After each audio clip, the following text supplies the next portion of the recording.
Hi guys! Gabi pa lang, nag-prepare na kami para sa baon namin. Papuntang Himapushi! O diba, busy-busy sila? Sobrang aga nga namin nagising kasi expected namin maaga darating yung speedboat. Pero okay na rin na maaga kami para hindi kami malate. Ang ganda nga ng view dito sa umaga. Naglakad-lakad na rin kami para exercise na rin sa umaga. Dito kasi sa Maldives, more on dagat talaga yung makikita mong view. Pero ang kagandahan sa dagat dito, sobrang linaw.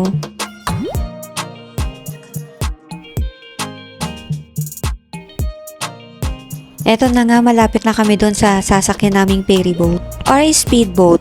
2 days before kami gumala, nagpabook na kami ng sasakyan namin. Eto, nakasakay na kami. Excited na nga kami kasi first time namin sa island na to. Yung araw na gumala kami, Eid yun, holiday, kaya wala kaming pasok. Eid Mubarak yung holiday. Tsaka magkakaiba kami ng day off, kaya ito yung pagkakataon na makapag-banding kami together. Gustong gusto ko yung nakatanaw sa dagat habang umaandar yung speedboat. Ang ganda kasi ng view.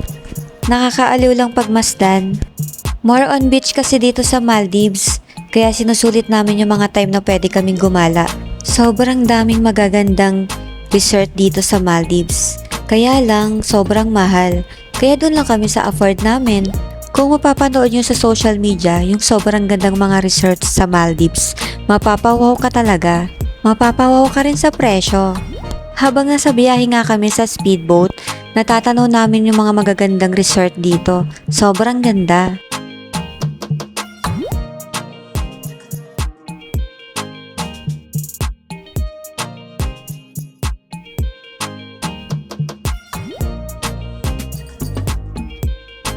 At eto nga, pababa na kami. Nakarating na kami sa Himapushi Island.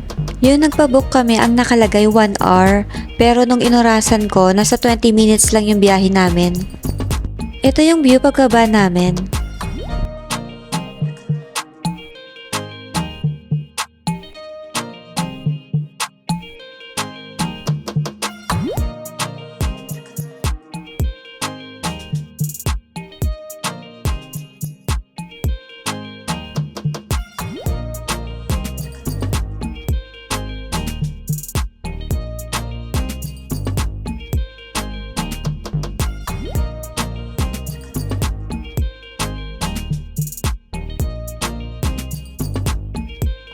At yun, nakahanap na kami ng mapapestohan. Syempre, nagutom kami, kain muna. Ang ganda nga ng pesto namin dito, dahil kami lang yung tao dito. Hindi siya crowded.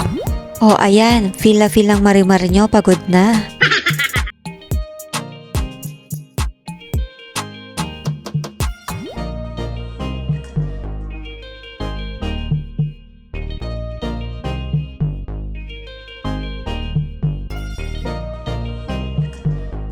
Oo, umulit pa. 'Di ba? Feel na feel?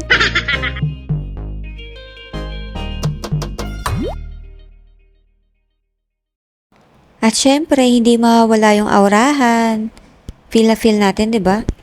Ang sarap nga tumambay dito, tapos nakatanaw ka lang sa dagat.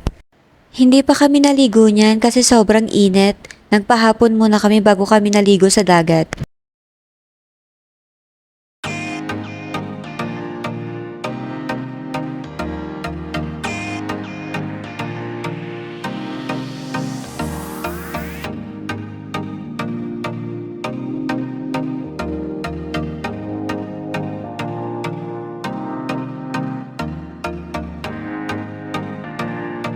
Naisipan ko nga munang maglakad-lakad.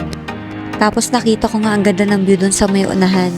Marami ring mga hotels dito para sa accommodation ng mga tourists.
Thank you sa banding guys. More banding soon.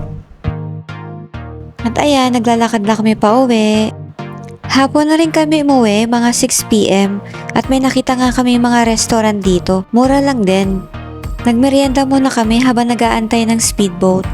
Hindi naman kami gumastos ng malaki kasi may mga baon naman kaming mga pagkain. Ang ginastos lang namin pamasahe dun sa speedboat. 200 rupiah, balikan na yon.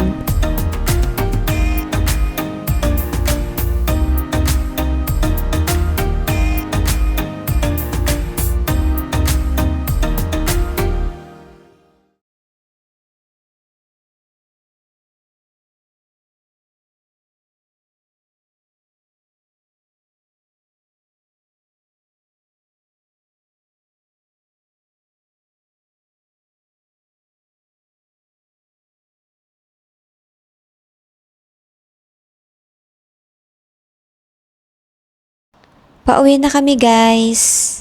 Thank you for watching.